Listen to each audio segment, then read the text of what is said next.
just checking everything is recording or not. सही.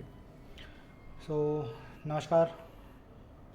मैं यहाँ पे एक फटाक से एक वीडियो रिकॉर्ड करना चाहता था आज के गोल्ड ट्रेड पे.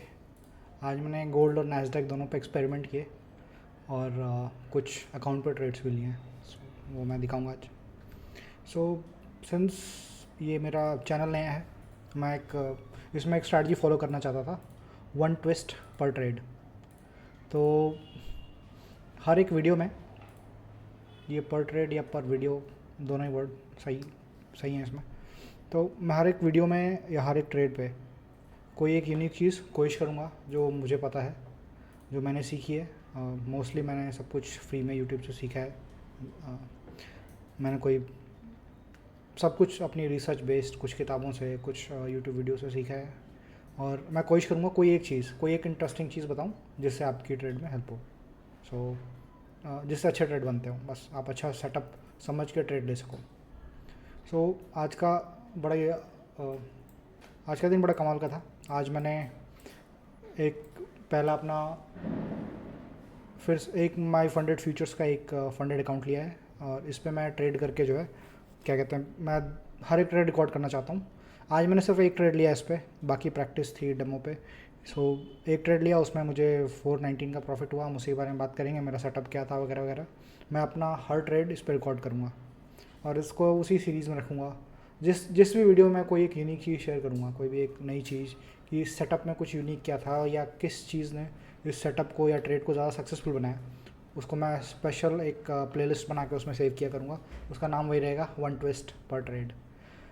1 ट्विस्ट पर ट्रेड का एक आइडिया मुझे अपने ही ब्लॉग से आया. मैं शॉर्ट स्टोरीज लिखता था, अभी भी लिखता हूँ बहुत कभी कभी. तो उसमें जब भी मैं 1200 से 1500 वर्ड्स की एक शॉर्ट स्टोरी लिखता था, तो उसमें मेरा मेन आइडिया ये होता था कि एक ट्विस्ट होना चाहिए छोटा सा. मैंने बहुत सारी शॉर्ट स्टोरीज पढ़ी हैं और मैं वही यूज़ करना चाहता था फंडा, 1 ट्विस्ट पर स्टोरी. कहीं ना कहीं एक बड़ा ट्विस्ट हो जो माइंड ब्लोइंग या माइंड बॉगलिंग टाइप. जैसा हो सकता है वो मुझे बहुत पसंद है. तो वही एक्सपेरिमेंट मैं यहाँ पे करना चाहता हूँ. मैं देखता हूँ कितना सक्सेसफुल होता है. सबसे पहले मैंने गोल्ड में एक ट्रेड लिया, मैं वो दिखाता हूँ. सबसे पहले मैं हाई टाइम फ्रेम को देखता हूँ. तो पहले 1 घंटा 15 मिनट के चार्ट को मैंने एनालाइज़ किया. मोस्टली 1 घंटा, 4 घंटा, 15 मिनट, ये 3 टाइम फ्रेम मेरे लिए सबसे ज़्यादा इंपॉर्टेंट होते हैं शॉर्ट टर्म ट्रेड्स के लिए. मैं इससे ऊपर जाना ज़रूरी नहीं समझता. 1 डे टाइम फ्रेम भी बहुत इंपॉर्टेंट है. रीज़न बीइंग कि उससे पता चलता है कि मार्केट किस डायरेक्शन में जा रही है. अब 1 डे को सही से समझने के लिए वीकली टाइम फ्रेम में भी देखना पड़ता है. कुल मिला के जो ओवरऑल मेरा बर्ड आई व्यू जो मैं लेता हूँ वो ये है कि वीकली डायरेक्शन में मार्केट कहाँ जा सकता है, स्पेशली तब जब हम वीक के बीच में हो. आज वेंसडे है और मंडे ट्यूसडे का मार्केट ने काफ़ी सारा कैंडल्स प्रिंट कर रखी हैं. यहाँ के बाद गेज करना आसान हो जाता है कि मार्केट किधर जा सकता है. तो सबसे पहले आप डेली कैंडल देखोगे, उसके बाद मोस्टली उसमें क्या होता है, डेली कैंडल में जो मैंने नई टेक्निक सीखी है, एक विक्स वगैरह को, जो विक्स होती है कैंडल की, उसको ग्रेड करने वाली, उस पर हम डिटेल में चर्चा करेंगे. But that's not the part of the twist of this video. वो ट्विस्ट जो है कैंडल ग्रेडिंग वाला, जो मैंने सीखा है अभी रिसेंटली अपने ICT से, उसी से मैंने सब कुछ सीखा है लगभग. तो वो उस पर चर्चा करेंगे. और हाँ, एक चीज़ और बताना चाहता था कि जो भी मैं टेक्निक सीखता हूँ, ऐसा नहीं है कि मैं एग्जैक्ट कॉपी पेस्ट करता हूँ. मैं उसमें हमेशा एक अपना ट्विस्ट डालता हूँ, एक ऐसी चीज़ अपनी यूज़ करता हूँ. ICT ने भी वो बताता है जिससे मैंने सीखा है, वो भी ऐसे ही सीखते थे.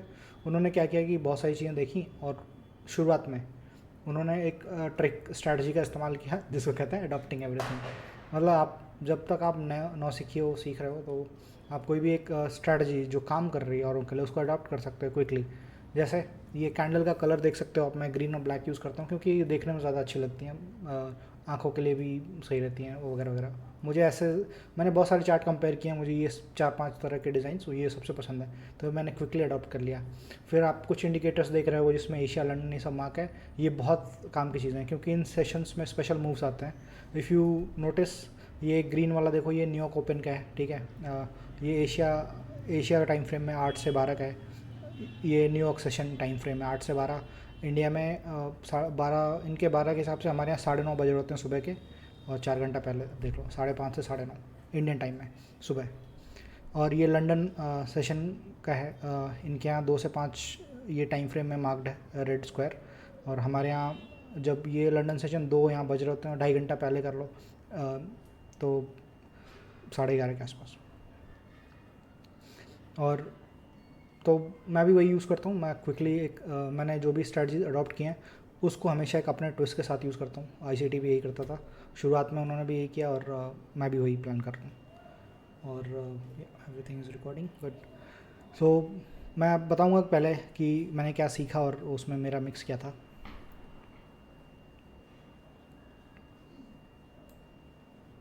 हाँ, सबसे पहले इस 15 मिनट के चार्ट में एक चीज़ नोटिस करने वाली है कि यहाँ पे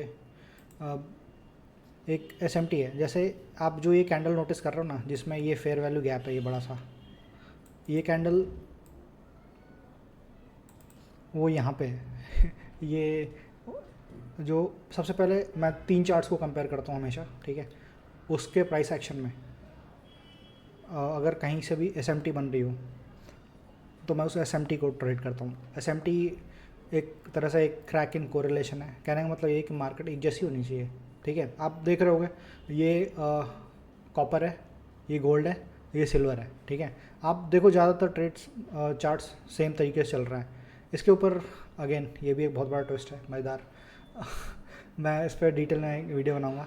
बस अभी के लिए इतना बताऊंगा कि एक जैसे चलने चाहिए बिल्कुल, लाइक। तो अगर नहीं चल रहे हैं कोई एक जैसे चलते हैं मतलब कोरिलेटेड है और कदम से कदम मिला के चल रहे हैं। अगर एक कदम से कदम नहीं मिला रहे हैं तो हम समझ जाते हैं कि मार्केट रिवर्सल देने वाली है। सिंपल यही लॉजिक है।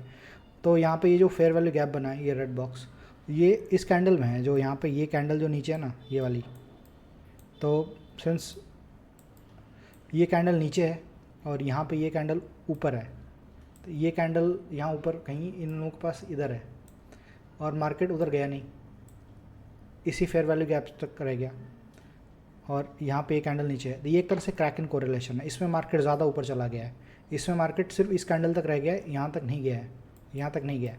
तो ये एक क्रैक इन कोरिलेशन है और मैं इस पॉइंट इन टाइम की बात कर रहा हूँ। जैसा कि मैंने सबसे पहले शुरू में दिखाया था, जो सबसे इम्पोर्टेंट चीज़ है वो है टाइम। कभी भी टाइम, उसके बाद ही price. Time, oh god, let's leave it at that. So first time then price। Mouse से लिखना बहुत मुश्किल होता है तो हमेशा टाइम को हम ज़्यादा तवज्जो देते हैं, फिर आता है प्राइस। अब उसके बाद जो है, तो हम यहाँ टाइम क्या देख रहे थे, ये लंदन सेशन है, यहाँ का टाइम फिक्स होता है। यहाँ अगर नीचे आपको न्यूयॉर्क टाइम 3 बजे दिख रहा है, मतलब इंडियन टाइम में 12:30 बजे हूँ, 12:30 बजे मतलब न्यूयॉर्क टाइम 3 बजे 3 AM, और अच्छा मूव आता है यहाँ पे हमेशा। अब कुछ ये चीज़, अब क्या होता है, मैं स्पेसिफिक पॉकेट्स ऑफ टाइम होता है, जैसे कुछ टाइम के हिस्से हर घंटे के 10 मिनट पहले, 10 मिनट बाद, या 15 मिनट पहले, 15 मिनट बाद। यहाँ पे आप नोटिस करोगे मैंने ये जो 2 रेड लाइनें खींची हुई हैं यहाँ पे, ये एक 3 बजे से 10 मिनट पहले और 10 मिनट बाद, यानी 2:50 से 3:10। अगेन ये न्यूयॉर्क टाइम है, इंडियन टाइम नहीं है। इंडियन टाइम में ये होगा 12:20 से 12:40 दोपहर का टाइम। तो उसमें मैंने मार्क कर दिया। अब इस टाइम ये पॉकेट्स ऑफ टाइम होते हैं, लगभग हर घंटे पे काम करता है ये, लाइक 3 बजे, 4 बजे, 8 बजे, 9 बजे, 10 मिनट पहले या 15 मिनट पहले, 10 मिनट बाद या 15 मिनट बाद। कुछ लोग इसका पीछे भी लॉजिक है, कुछ लोग 15 मिनट, कुछ लोग 10 मिनट क्यों यूज़ करते हैं, that's another twist for another story, तो उस पर बाद में बात करेंगे। बट यहाँ पे मैं सिंपल इस ट्रेड को समझाऊंगा। मैंने ये ट्रेड लिया था इस ग्रीन कैंडल पे। मैंने चेक किया वापस जाके, अगर कि वो वहाँ पे पता नहीं क्यों अभी वो दिखा नहीं रहा है, जो एरोज़ दिखाता है ट्रेड लेने पे। मेरा सेटअप मैंने अभी मे बी प्रीमियम में अपग्रेड किया, ट्रेडिंग व्यू को कुछ चेंजेस आ गए उसमें, तो मैंने ट्रेड यहाँ से लिया था और सिर्फ 4 या 5 मिनट ट्रेड चली थी और इस लॉन्ग कैंडल पे मैंने क्लोज़ कर दिया था, यहाँ कहीं बीच में ही, और यहीं कहीं इस लॉन्ग कैंडल पे क्लोज़ किया था। मेरा, क्योंकि मेरा टारगेट ये -2 या -2.5 स्टैंडर्ड डिविएशन होता है, और इसलिए मैं जो है क्या कहते हैं, मैं यहीं क्लोज़ करना ज़रूरी समझ रहा था, क्योंकि यहाँ पे मार्केट रिवर्स होने का मूड बन रहा था। मैं बताता हूँ सबसे पहले इसमें क्या होता है ना, ये मेरा ट्विस्ट अब शुरू होता है यहाँ से। ये है इस साइकिल का ओपनिंग प्राइस, यहाँ पे बज रहे होंगे 2:30 न्यूयॉर्क टाइम में। यहाँ से क्या होती है, नई साइकिल शुरू होती है, 90 मिनट साइकिल। मैं 90 मिनट साइकिल को बहुत ट्रेड करता हूँ। इसका ओपनिंग प्राइस ये है, अगर प्राइस यहाँ से ऊपर जा रहा है और ये मैनिपुलेशन जोन में पहुँच रहा है, क्योंकि ये जो मैक्रो आवर होता है ना, ये मैक्रो टाइम जिसको मैक्रो बोलते हैं, ये 10 मिनट पहले से 10 मिनट बाद, मैं इसको समझता हूँ कि यहाँ पे या तो अगर पहले प्राइस एक्सपैंड कर रहा है तो ये मैनिपुलेट करेगा, या अगर प्राइस कंसोलिडेट करेगा तो ये डिस्ट्रीब्यूट करना चाहिए इसको। तो हमने पहले देख लिया था पुराने चार्ट में कि टाइम के हिसाब से हम सेट हैं। जब कैंडल यहाँ पे थी, अभी यहाँ पे 3 नहीं बजे थे, 3 इस वाली कैंडल में बजे हैं, सॉरी 3 इस वाली कैंडल में बजे। ये जो कैंडल है black candle, green black black, इस वाले कैंडल में 3 बज रहे थे, 3 बजे पहुँचे यहाँ पे। तो हमें ऑलरेडी इसके पहले पता था 3 बजे से कि मार्केट जो है क्रैक इन कोरिलेशन दिखा रहा है, जिसका मतलब ये है कि प्राइस यहाँ से रिवर्स हो सकता है। और मैंने क्या किया, फिर मैंने इंतज़ार किया इस फेयर वैल्यू गैप को, जो इस कैंडल में है गैप, उसको इन्वर्स होने का वेट किया। ये जो गैप है इसमें, इस ब्लैक और इस ग्रीन कैंडल के बीच में जो ग्रीन कैंडल है, ये फेयर वैल्यू गैप, इसको इन्वर्स होने का वेट किया। और जैसे ही इसने यहाँ पे इंटेंट दिखाया कि ये बाहर जा रही है और क्लोज हुई, मैंने इसी कैंडल पर ट्रेड लगा दिया। और विद इन नेक्स्ट 4 मिनट, 1 2 3 4, चौथे मिनट में मैंने ट्रेड क्लोज कर दिया। और मैं अपना अभी प्रॉफिट वगैरह भी दिखाऊंगा। फिर क्या हुआ, तो सिंपल सा लॉजिक था, मैं यही करता हूँ, मैं पहले टाइम का वेट करता हूँ, बिकॉज ट्रेड हमेशा टाइम देन प्राइस होता है। तो पहले टाइम, तो टाइम ये सेट था और प्राइस ऑलरेडी सही जगह पे पहुँच चुका था, क्योंकि हाँ, प्राइस का फैक्टर ये था कि माइक्रो सिल्वर कॉन्ट्रैक्ट देखो आप, ये नीचे जाने को मूड बना रहा है, क्योंकि यहाँ पे ऊपर गया है, यहाँ पे ये नीचे है, फेलियर स्विंग बनाया, मतलब यहाँ से ऊपर नहीं गया ये, इस यहाँ पे ये ऑलमोस्ट इक्वल है, या ये थोड़ा ऊपर चला गया इससे। तो ये एक क्रैक इन कोरिलेशन है। जितने ढेर सारे क्रैक एंड कोरिलेशंस होंगे, जब भी मार्केट में क्रैक एंड कोरिलेशन आता है, सिर्फ तभी प्राइस घूमता है, सिंपल, मतलब रिवर्स होता है या एक्सपैंड करता है। तो यहाँ पे क्रैक एंड कोरिलेशन क्या था, ये ब्लैक वाली कैंडल जो ऊपर चली गई, सॉरी, बट यहाँ ऐसा नहीं हुआ। मैं मोस्टली गोल्ड और सिल्वर को इसलिए कंपेयर कर रहा हूँ क्योंकि इन दोनों में ज़्यादा हैवी वेट है। मतलब सिल्वर अगर आप देखो तो बहुत ज़्यादा वॉलेटाइल है, इवन गोल्ड भी। और यहाँ पे आप कॉपर का चार्ट देखो, ये काफ़ी चॉपी, मतलब ऐसा काफ़ी ख़राब सा दिख रहा है। इसकी वजह ये है कि इसमें लिक्विडिटी कंसिस्टेंट नहीं है, और भी बहुत सारे रीज़न हो सकते हैं जो मुझे नहीं पता है। बट मैं सिंपल देख रहा हूँ, इनके चार्ट बहुत क्लीन दिख रहे हैं, सब कुछ सही है। और यहाँ पे प्रॉपर मेरा सेटअप फॉलो हो रहा है। टाइम आ गया, प्राइस में पहले टाइम आया, ठीक है। इस टाइम में अगर मुझे प्राइस में क्रैक इन कोरिलेशन दिखेगा कि एक जैसे नहीं चलना है, तो मैं ट्रेड करूँगा, यही लॉजिक है। तो यहाँ पे क्रैक इन कोरिलेशन दिख गया, स्मार्ट मनी टेक्निक SMT दिख गई, और फिर मैंने क्या किया, यहाँ से ट्रेड एग्जीक्यूट कर दिया, और ये जो है प्राइस नीचे गिर गया। और लॉन्ग टाइम फ्रेम में प्राइस और भी ज़्यादा बेरिश था, लेकिन सिर्फ मेरा टारगेट है दिन का $400 $500, इतना बहुत होता है मेरे लिए। और हफ्ते में अगर मैं 2-3 बार ऐसा बना लूँ तो मेरे सारे टारगेट मेट हो जाते हैं। मुझे एक दिन में करोड़पति नहीं बनना है, so like $1000-1200 a week is more than enough for me. और फ्यूचर में मैं कॉपी ट्रेडिंग भी करूँगा, so it will be like really good. तो ये था टाइम और प्राइस का लॉजिक। सही टाइम पे क्रैक इन कोरिलेशन आया प्राइस में, तो मैंने शॉर्ट मार दिया। अब देखते हैं आगे क्या हुआ। तो इस ट्रेड में मैंने प्रॉफिट का पहले स्क्रीनशॉट आई गेस दिखा दिया था। ये $419 बने थे सिर्फ 4 मिनट में, मैक्सिमम 4 मिनट का ट्रेड था ये।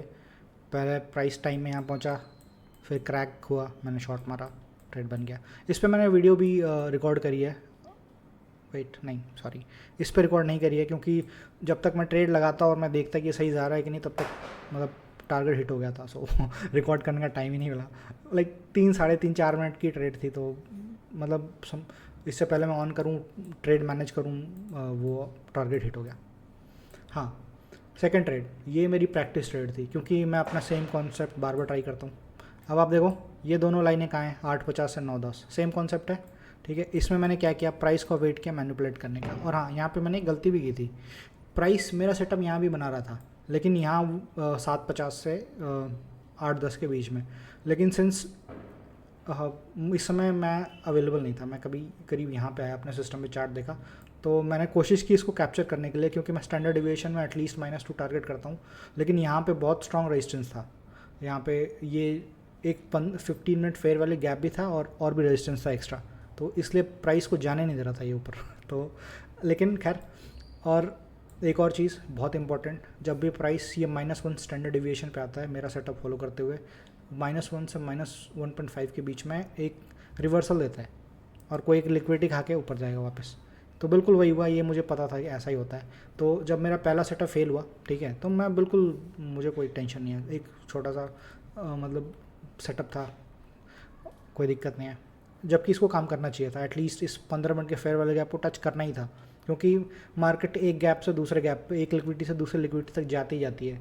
ये 15 मिनट का फेयर वैल्यू गैप है, ये जो येलो स्ट्रिप है ऑरेंज, उसके बाद ये था अगला, तो टारगेट यहाँ जाना ही जाना था। इसीलिए जब इसके ऊपर ये क्लोज हुआ ना, तो मैंने बाई कर दिया था यहाँ पे इसी कैंडल पे, क्योंकि ये अगली कैंडल मुझे लगा एक्सपैंड करेगी। फिर एक्सपैंड किया, बहुत देर तक घुमा टहला, -1 हिट करते ही, जैसे इस कैंडल हिट करते ही रिवर्स हो गई। तो जब मेरा स्टॉप लॉस यहाँ हिट कर दिया, यहाँ कहीं स्टॉप लॉस था मेरा, अराउंड $114 $20 का लॉस था, उसका भी स्क्रीनशॉट है मेरे पास। तो फिर मैंने क्या किया, जब मैंने देखा कि वापस से मेरा सेटअप बन रहा है, वापस से इस 15 मिनट गैप को क्रॉस कर रही है, तो मैंने बाई किया अगेन। और मैंने देखा कि फिर यहीं पे बहुत स्ट्रॉन्ग रेजिस्टेंस था, मुझे पहले से पता था, तो मुझे लगा था इसके ऊपर जाएगी नहीं, तो मैंने 1-2 पार्शियल ले लिया यहाँ पे, और फिर फाइनल ट्रेड यहाँ पे क्लोज कर दिया। ये इस कैंडल ने मैंने एसएल ट्रेल करके यहाँ पे कर दिया था, और यहाँ कहीं इस कैंडल के नीचे, और इसने आके हिट कर दिया, तो इसमें कोई बड़ी बात नहीं है। अब यहाँ भी आप देखो, क्रैक इन कोरिलेशन दिखाता हूँ मैं। सबसे बड़ा क्रैक तो यहाँ था, ठीक है, ये क्रैक इन कोरिलेशन है, क्योंकि इसमें देखो ये बराबर है और यहाँ नीचे आया हुआ है, तो मेरे लिए बड़ा आसान था इसको ट्रेड करना। और फिर मुझे पता था मार्केट बुलिश है, क्योंकि ऑलरेडी एक बढ़िया क्रैक इन कोरिलेशन दे दिया है। इसमें और भी कुछ राज हैं जो मैं फिर कभी समझाऊंगा, क्यों मैं इतना श्योर था यहाँ पे ऊपर ही जाएगा। 1 ट्विस्ट पर ट्रेड। सो पहला लॉस 120, पहला पार्शियल जो मैंने यहाँ पे लिया था ये रेड, ये 3 पार्शियल, 2 पार्शियल लिए हैं, एक पे तो ट्रेड क्लोज ही हो गया था। सो वही है, पहला loss, profit, partial, then final trade close in profit.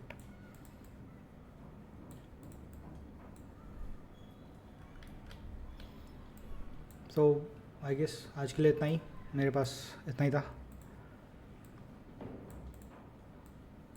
और हाँ, सिंपल, तो यही था आज के लिए। I hope you like my presentation. और भी बहुत सारी चीज़ें हैं इसमें, मोस्टली जो सबसे बड़ा फोकस करने वाला पॉइंट था वो मेरा यही था कि 1 ट्विस्ट पर ट्रेड। और मैंने नास्डैक में भी एक शॉट मारा है, उसकी बाद में रिकॉर्ड करूँगा। नास्डैक ने भी बहुत अच्छा रिस्पॉन्स दिया आज, सही टाइम पे।